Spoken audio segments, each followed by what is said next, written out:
देहरादून से बड़ी खबर, मुख्यमंत्री पुष्कर सिंह धामी का दिल्ली का दौरा आज रहेगा, तो सीएम केंद्रीय मंत्रियों से मुलाकात कर सकते हैं और कल जम्मू कश्मीर मुख्यमंत्री पुष्कर सिंह धामी जाएंगे। तो जम्मू कश्मीर में बीजेपी के लिए चुनाव प्रचार करते हुए वो नजर आएंगे। 12 सितंबर को चुनाव प्रचार के लिए रोड शो भी सीएम पुष्कर सिंह धामी करने वाले हैं। तो जम्मू कश्मीर में भी स्टार प्रचारक की भूमिका में सीएम पुष्कर सिंह धामी नजर आएंगे। बता दें कि केंद्र की तरफ से सीएम पुष्कर सिंह धामी से अनुरोध किया गया था कि जम्मू कश्मीर चुनाव प्रचार प्रसार के लिए वो थोड़ा सा समय निकालें, और अब उसी कड़ी में जम्मू कश्मीर चुनाव प्रचार प्रसार में जुटे हुए सीएम योगी आदित्यनाथ नजर आएंगे। तो आज दिल्ली दौरे पर रहेंगे, जहां कई केंद्रीय मंत्रियों से मुलाकात भी सीएम पुष्कर सिंह धामी कर सकते हैं। और उसके बाद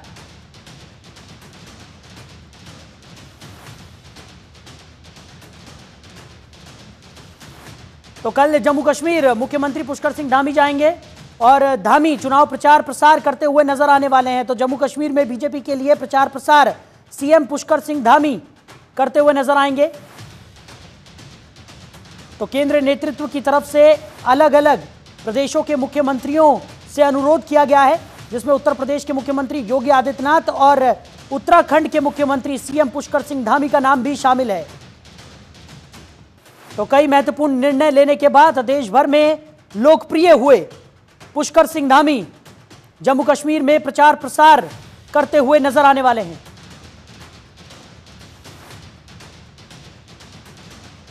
बारह सितंबर को चुनाव प्रचार के लिए रोड शो भी सीएम पुष्कर सिंह धामी करेंगे। तो मुख्यमंत्री पुष्कर सिंह धामी आज दिल्ली दौरे पर रहने वाले हैं, जहां केंद्रीय मंत्रियों से मुलाकात पुष्कर सिंह धामी कर सकते हैं। तो कल जम्मू कश्मीर मुख्यमंत्री पुष्कर सिंह धामी जाएंगे।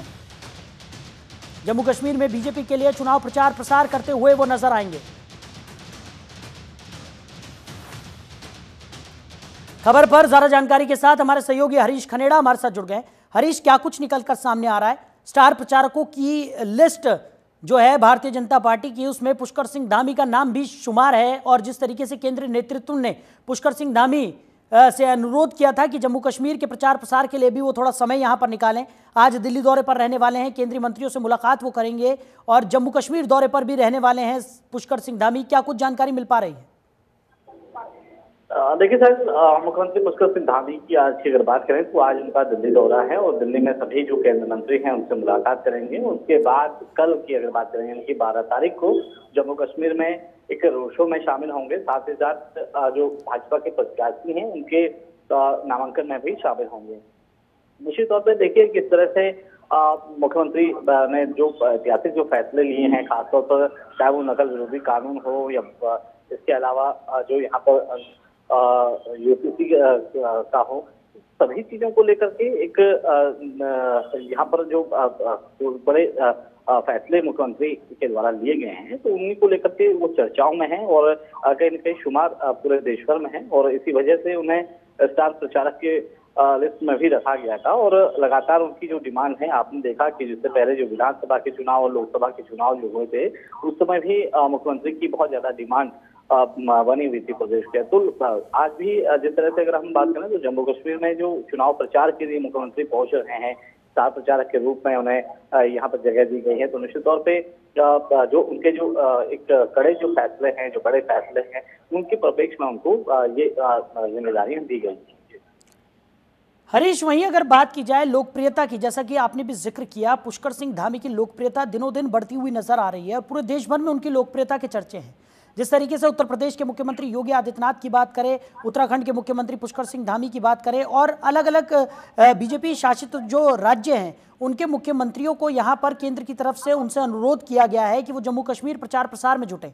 और जम्मू कश्मीर में इन तमाम जो लोकप्रिय नेता हैं, जो मुख्यमंत्री हैं, वो जब पहुंचेंगे, प्रचार प्रसार करेंगे, तो कहीं ना कहीं भारतीय जनता पार्टी की जो पैठ है वो और ज्यादा मजबूत होती हुई नजर आएगी। और इस कड़ी में मुख्यमंत्री पुष्कर सिंह धामी की बात करें तो कई ऐसे निर्णय उन्होंने लिए हैं जिसके बाद पूरे देश भर में उनकी चर्चाएं हैं।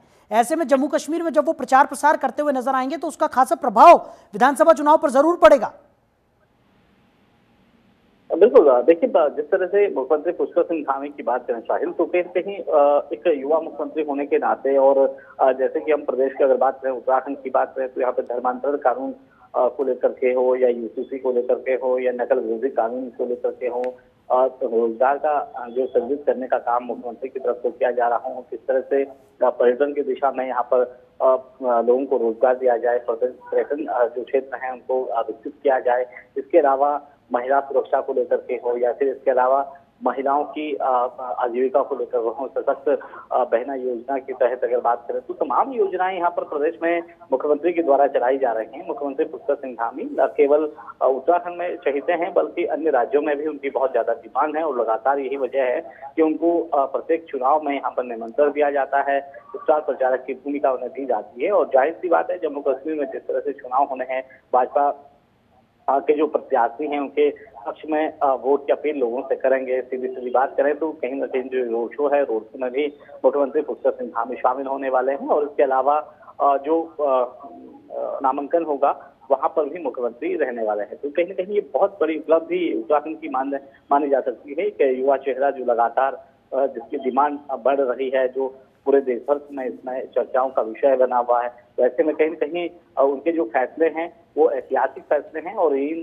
फैसलों की वजह से जो अधिक फैसले उनके द्वारा लिए जा रहे हैं, जैसे कि यूसीसी का कानून हो प्रदेश में या फिर जो धर्मांतरण कानून हो, नकल विरोधी कानून हो, सभी तमाम चीजों को लेकर के मुख्यमंत्री कहीं न कहीं चर्चाओं में है और यही वजह है कि उनको लगातार स्टार प्रचारक की भूमिका दी जा रही है। उनको स्टार प्रचारक के रूप में चुना जा रहा है और सभी जगहों जो उनके जो ऐतिहासिक जो फैसले हैं, बड़े जो फैसले हैं, उसके लिए उनको हर एक जगह चुना जा रहा है और यही वजह है कि उनको इस बार भी स्टार प्रचारक की भूमिका में रखा गया है, लिस्ट में रखा गया है। चलिए हरीश, आप बने रहिए हमारे साथ, आगे भी आपसे हम जानकारी लेंगे। आगे बढ़ते हैं। उत्तराखंड की धामी कैबिनेट से उत्तराखंड फिल्म नीति 2024 को मंजूरी मिलने के बाद कई बड़ी फिल्मी हस्तियां, कला और सिनेमा जगत से जुड़े हुए लोगों ने उत्तराखंड में फिल्म शूटिंग को बढ़ावा दिया है। कई फिल्मी सितारे नई फिल्म नीति को लेकर सीएम धामी से मिलते भी रहते हैं। वहीं केंद्रीय फिल्म प्रमाणन बोर्ड के अध्यक्ष प्रसून जोशी और प्रसिद्ध फिल्म अभिनेता अनुपम खेर ने सीएम धामी से मुलाकात की। सीएम धामी ने सोशल मीडिया प्लेटफॉर्म एक्स पर पोस्ट पर इसकी जानकारी भी दी है। तो उत्तराखंड में फिल्मों की शूटिंग को लेकर चर्चा हुई है और नई फिल्म नीति 2024 की सराहना भी यहां पर की गई है। तो प्रसून जोशी और अनुपम खेर ने सीएम पुष्कर सिंह धामी से मुलाकात की है। तो उत्तराखंड में फिल्मों की शूटिंग को लेकर नई नीति की सराहना लगातार की जा रही है और कई फिल्मी जगत से जुड़ी हुई हस्तियों ने अब उत्तराखंड का रुख करना शुरू कर दिया है और फिल्मों की शूटिंग को उत्तराखंड में करने को लेकर लगातार बढ़ावा देते हुए भी नजर आ रहे हैं।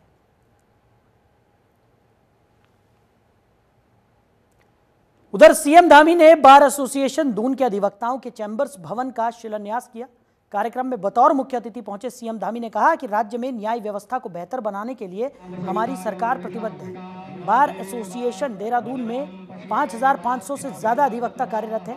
भवन निर्माण के लिए 5 बीघा जमीन स्वीकृत की गई थी। साथ ही अब 1500 चैम्बर वाला 9 मंजिला भवन बनाया जाएगा। इस दौरान सीएम धामी ने कहा कि अंग्रेजों के समय से चले आ रहे कानून को बदलने का काम प्रधानमंत्री नरेंद्र मोदी ने किया है और प्रधानमंत्री के नेतृत्व में भारत सरकार ने देश में 3 कानून लागू करने का काम किया। वहीं सीएम धामी ने यूसीसी को लेकर कहा कि 9 नवंबर राज्य स्थापना दिवस से पहले यूसीसी लागू करने का काम किया जाएगा, जो हमारी सरकार का संकल्प है। तो देहरादून बार एसोसिएशन में 1,30,000 केसेस लंबित हैं, जिसके लिए सीएम धामी ने सभी अधिवक्ताओं से आह्वान किया कि लंबित केसों का निस्तारण समय से किया जाना जरूरी है ताकि न्यायिक प्रक्रिया में देरी न हो। आज देहरादून बार एसोसिएशन के नए चैम्बर भवन का शिलान्यास हुआ है और इसके शिलान्यास की लंबे समय से यहाँ के सभी अधिवक्ता साथियों को, देहरादून की जनता को, आने वाले लोगों को इसकी लंबे समय से इंतजार था, लंबे समय से उनकी प्रतीक्षा थी। वो प्रतीक्षा धीरे धीरे समाप्त होगी और जल्दी से भवन बनने से हमारे जो 5,000 से भी ज़्यादा अधिवक्ता साथी और उनके सहयोगी लोग यहाँ पर काम करते हैं, उन सबको अच्छी सुविधा होगी। और हमारा भी ये मानना है कि न्यायिक जो व्यवस्था है उस व्यवस्था में ऐसे इंफ्रास्ट्रक्चर बहुत ज़रूरी है। हमारे नए अधिवक्ता साथियों को जो सामान्य स्थिति परिस्थितियों में अपना ये व्यवसाय शुरू करते हैं, उन लोगों के पास इतना सामर्थ्य नहीं होता है कि वो शुरुआती दिनों में अपना कार्यालय बना पाए, अपना ठीक प्रकार से सेटलमेंट कर पाए। तो निश्चित रूप से नए चैम्बर भवन के बनने से उन सबको भी सहायता मिलेगी। उधर उत्तराखंड के विभिन्न क्षेत्रों में पिछले कुछ समय से हो रही लव जिहाद, डकैती जैसी घटनाओं को लेकर मुख्यमंत्री धामी ने समीक्षा की थी। तब उन्होंने इन प्रकरणों में सख्त कार्रवाई सुनिश्चित करने के निर्देश दिए थे और मुख्यमंत्री ने कहा कि ऐसे आपराधिक तत्वों को चिन्हित करने के लिए राज्य में वृहद सत्यापन अभियान चलाया जा रहा है। इसमें कानून अपना काम करेगा। सीएम ने कहा कि उत्तराखंड के शांतिपूर्ण माहौल को बिगाड़ने वाले आपराधिक तत्वों के खिलाफ सख्त कार्रवाई की जाएगी। तो देवभूमि उत्तराखंड के लोग शांति प्रिय हैं। अगर आपराधिक प्रवृत्ति के लोग यहां आकर यहां की शांत वादियों में अशांति फैलाएंगे और कानून व्यवस्था बिगाड़ने का प्रयास करेंगे तो देवभूमि में इसको बिल्कुल बर्दाश्त नहीं किया जाएगा। जो नए कानून देश के अंदर लागू हुए हैं आदरणीय प्रधानमंत्री मोदी जी के नेतृत्व में, उनके लागू होने के बाद देश के अंदर न्यायिक प्रक्रिया में जो कुछ और सुधार की आवश्यकता थी वो सब सुधार हुए हैं, डिजिटल माध्यम से, अन्य माध्यम से।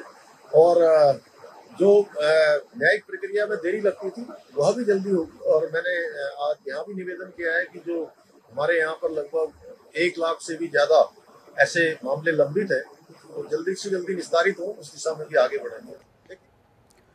उधर उत्तराखंड में नगर निकायों के आरक्षण बिल को लेकर विधानसभा अध्यक्ष रितु खंडूड़ी ने प्रवर समिति का गठन कर दिया।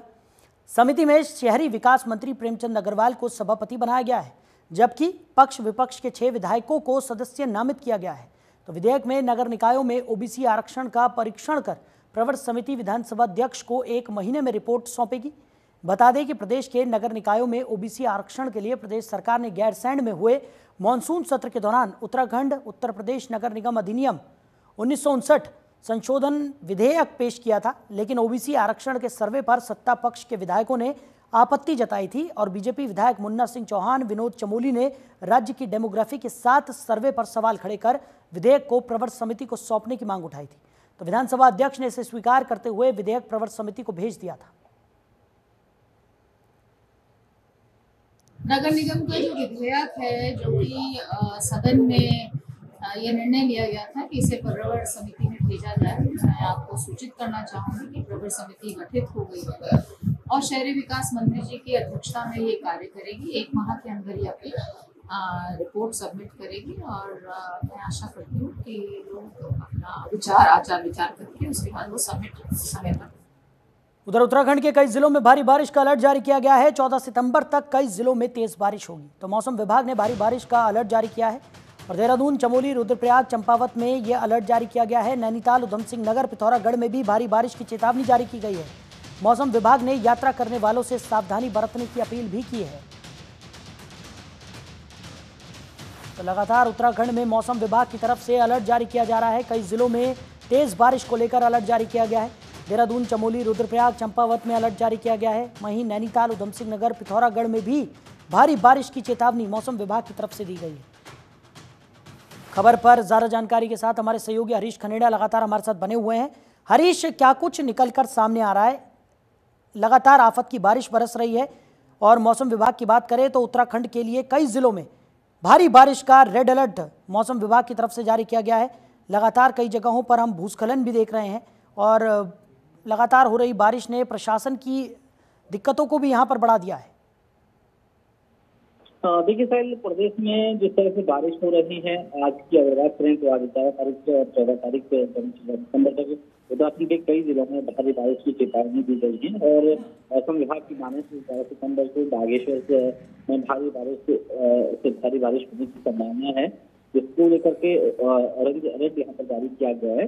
और वहीं अगर देहरादून की बात करें, देहरादून, चमोली, रुद्रप्रयाग, चंपावत, नैनीताल, उधम सिंह नगर और पिथौरागढ़ में भी भारी बारिश होने की संभावना जताई गई है। साथ ही साथ जो मौसम विभाग ने ये भी कहा है कि पहाड़ी क्षेत्र में यात्रा करने वाले जो लोग हैं उनको विशेष तौर पर सावधानी बरतने के लिए कहा गया है, क्योंकि अगले 4 दिनों तक जिस तरह से मौसम उत्तराखंड में रहने वाला है, उससे कहीं न कहीं भारी बारिश की चेतावनी है और कहीं इस तरह का कोई नुकसान न हो, इसको लेकर के भी एहतियात बरतने के लिए कहा गया है।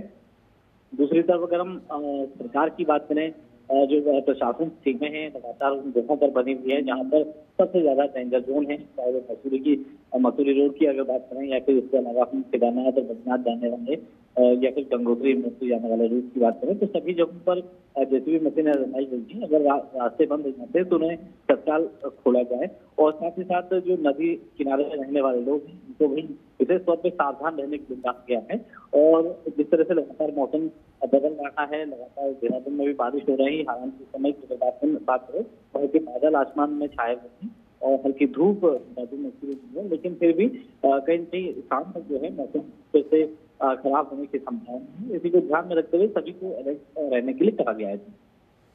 हरीश, वहीं अगर बात की जाए, पहले मौसम विभाग की तरफ से कहा जा रहा था कि अब धीरे धीरे जो मानसून है वो खत्म होता हुआ नजर आएगा, लेकिन एक बार फिर से मौसम ने करवट यहाँ पर बदली है और एक बार फिर बारिश का कहर देखने को मिल रहा है। कई जगहों पर भूस्खलन की वजह से कई मार्ग अवरुद्ध हो गए हैं। केदारनाथ धाम यात्रा की अगर हम बात करें तो अभी हमने कल ही देखा कि वहाँ पर जिस तरीके से भूस्खलन हुआ, कई लोगों की मौत हो गई, कई लोग घायल हुए। लगातार स्थितियां जो हैं वो गंभीर होती हुई नजर आ रही हैं और अब एक बार फिर मौसम विभाग ने 14 सितंबर तक यह अलर्ट जारी कर दिया है, यानी कि अभी फिलहाल आने वाले कुछ दिनों तक उत्तराखंड में मौसम की मार जो है वो लोगों को पड़ती हुई नजर आएगी। देखिए साहिल, अगर मानसून की बात करें तो मानसून अभी 15 सितंबर से लेकर के 20 सितंबर तक होने की आशंका है। और जिस तरह से आपने जिक्र किया केदारनाथ में जो भारी बारिश के चलते जो लैंडस्लाइड हुआ है, वहाँ पर कई लोगों की जाने गई थी, लगभग 5 लोगों की दर्दनाक मौत हुई है। इसके अलावा एसडीआरएफ भी लगातार नजर जगहों पर बनाए गए।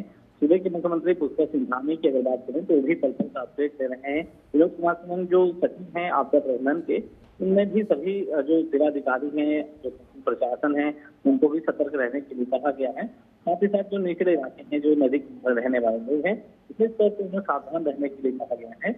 और जो चौकी प्रभारी हैं, जो प्रभारी हैं, उनकी तरफ से भी लगातार दूर पर जगहों पर लोगों को सतर्क रहने के लिए कहा जा रहा है। अगर ज्यादा जल भराव होगा तो लोगों को सूचित किया जाएगा। इसके अलावा सामग्री भी उन जगहों पर पहुंचने जा रही है जहाँ कनेक्टिविटी टूटी हुई है। अभी भी अगर बात करें तो प्रदेश में कई ऐसे गांव हैं जहाँ पर ऐसे कनेक्टिविटी टूट चुकी है, जहाँ पर जारीकरण के लिए तमाम जो विभाग हैं, चाहे वो पीडब्ल्यूडी हो, पीएमजीएसवाई हो, इसके अलावा जो सिंचाई विभाग हो, पेयजल विभाग हो, साथ बिजली विभाग हो, सभी जो अपनी अपनी जो जिम्मेदारियां हैं पर निर्भर कर रहे हैं, क्योंकि मुख्यमंत्री लगातार उन जगहों पर नजर बनाए हुए हैं जहाँ पर लोगों को परेशानियां हो रही हैं, लोगों को ज्यादा दिक्कत हो रही है। तो सभी जगह हालांकि अब मौसम विभाग की तरफ से चेतावनी यहाँ पर दी गई है। ठीक, उसी को चलिए हरीश, हमारे साथ जुड़ने के लिए, इन तमाम जानकारियों के लिए आपका बहुत शुक्रिया। आगे बढ़ते हैं। केदारनाथ पैदल मार्ग पर फिर से लैंडस्लाइड हुई है,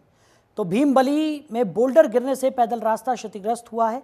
आने जाने में श्रद्धालुओं को खासा परेशानियों का सामना करना पड़ रहा है। तो लगातार हो रही आफत की बारिश ने लोगों की मुश्किलों को यहाँ पर बढ़ा दिया है। केदारनाथ पैदल मार्ग पर एक बार फिर भूस्खलन हुआ है और आपको बता दें भीमबली में बोल्डर गिरने से पैदल रास्ता क्षतिग्रस्त हो गया है। तो आने जाने में श्रद्धालुओं को खासा परेशानियों का सामना करना पड़ रहा है। बड़ी खबर आपको बताना है। तो लगातार हो रही बारिश ने मुश्किलों को और ज़्यादा बढ़ा दिया है। भीमबली में बोल्डर गिरने से पैदल रास्ता क्षतिग्रस्त हो गया है। कई जगहों पर लैंडस्लाइड भी हो रही है और लगातार आवागमन प्रभावित हो रहा है। खबर पर ज़्यादा जानकारी के साथ हमारे सहयोगी पुष्कर सिंह नेगी हमारे साथ जुड़ गए। पुष्कर, केदारनाथ पैदल मार्ग पर एक बार फिर लैंडस्लाइड हुई है और जिस तरीके से लगातार बोल्डर पहाड़ों से गिर रहे हैं, आवागमन खासा प्रभावित हो रहा है। क्या स्थिति बताई जा रही है और किस तरीके से राहत बचाव कार्य किया जा रहा है? बिल्कुल, देखिए साहिल, आपने सही कहा कि राहत बचाव कार्य तो लगातार जो है प्रशासन कर रहा है। हालांकि लगातार जो है रुद्रप्रयाग जनपद में जो है बारिश हो रही है और बारिश के साथ साहिल सबसे बड़ी बात यह कि सुबह के टाइम तो और 4 बजे तक जो है मौसम साफ रह रहा है, यानी चटक धूप खिली है।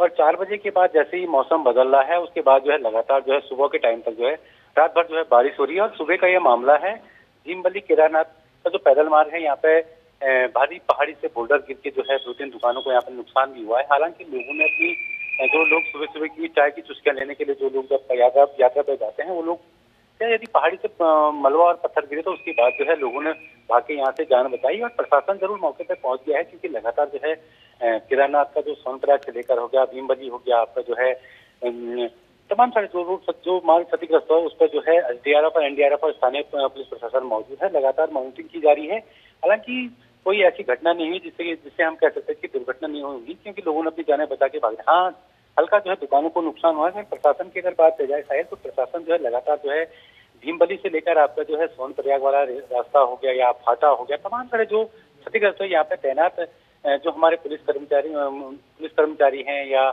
पीआरडी के जवान हैं, लगातार जो है अपनी ड्यूटियां दे रहे हैं।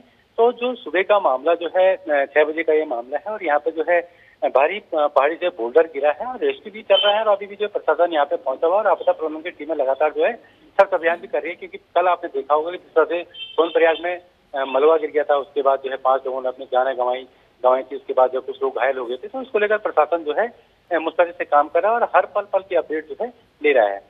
सही पुष्कर, वहीं जिस तरीके से केदारनाथ पैदल मार्ग की बात करें तो काफ़ी समय तक ये मार्ग बंद रहा था। एक बार फिर इसको आने जाने के लिए श्रद्धालुओं के लिए खोला गया था, लेकिन अब फिर से जो स्थितियां हैं वो गंभीर बनती हुई यहाँ पर नज़र आ रही हैं। लगातार हम देख रहे हैं कि भूस्खलन हो रहे हैं, मार्ग जो है कई जगहों से टूटता हुआ दिखाई पड़ रहा है क्योंकि लगातार पहाड़ी से बोल्डर गिर रहे हैं। ऐसे में श्रद्धालुओं के लिए भी खासा मुश्किलें यहाँ पर हो रही हैं और प्रशासन के लिए भी दिक्कतें खड़ी होती हुई नज़र आ रही हैं। तो क्या ये माना जा सकता है कि अगर स्थितियां ऐसे ही गंभीर बनी रही तो इस मार्ग को फिर से बंद किया जा सकता है? बिल्कुल बिल्कुल। देखिए साहिल, क्योंकि अभी जो है मौसम विभाग का अपडेट किया है कि उत्तराखंड से जो मानसून है वो देर से जाएगा, यानी अभी उत्तराखंड वासियों को मानसून को झेलना पड़ेगा, यानी बारिश आपको झेलनी पड़ेगी और आपदाएं आपको झेलनी पड़ेंगी, स्लाइड आपको झेलनी पड़ेगी। मौसम विभाग का अपडेट आया है कि अभी जो है उत्तराखंड में देरी से जो है मौसम का जो अपडेट है वो लगातार बारिश होगी और पहाड़ों में, क्योंकि आज भी जो है रुद्रप्रयाग हो गया, देहरादून हो गया, बागेश्वर हो गया, उधर आपका अल्मोड़ा हो गया या रुद्रप्रयाग इनके लिए जो है मौसम विभाग ने येलो अलर्ट भी जारी किया है। जिस तरह से आपने प्रशासन की बात करी तो हो सकता है कि अभी क्योंकि अब श्राद्ध पक्ष भी लग रहा है साहिल, तो श्राद्ध पक्ष में लोग जो है बद्रीनाथ, केदारनाथ, गंगोत्री, यमुनोत्री का ज्यादा रुख करते हैं। प्रशासन के लिए चुनौती तो जरूर है क्योंकि लगातार जो है मौसम बदल रहा है, उसके साथ साथ जो लैंडस्लाइड की घटनाएं जो सामने आ रही है, प्रशासन के लिए जरूर चुनौती का सामना करना पड़ रहा है केदारनाथ यात्रा को लेकर। चलिए पुष्कर, हमारे साथ जुड़ने के लिए, इस तमाम जानकारी के लिए आपका बहुत शुक्रिया। आगे बढ़ते हैं। बद्रीनाथ में बढ़ने लगी यात्रियों की संख्या और रोज 3000 से ज्यादा श्रद्धालु बद्रीनाथ धाम पहुंच रहे हैं। अभी तक 9,49,000 लोगों ने बद्रीनाथ धाम पहुंचकर दर्शन पूजन किया है। तो यात्रा सीजन के सिर्फ 3 महीने अभी बचे हैं, लेकिन श्रद्धालुओं की संख्या में लगातार वृद्धि देखी जा रही है। तो रोज लगभग 3000 से ज्यादा श्रद्धालु बद्रीनाथ धाम पहुंचकर दर्शन पूजन करते हुए नजर आ रहे हैं। तो अभी तक 9,49,000 लोगों ने दर्शन कर लिए हैं। यात्रा सीजन के सिर्फ अब 3 महीने बचे हैं।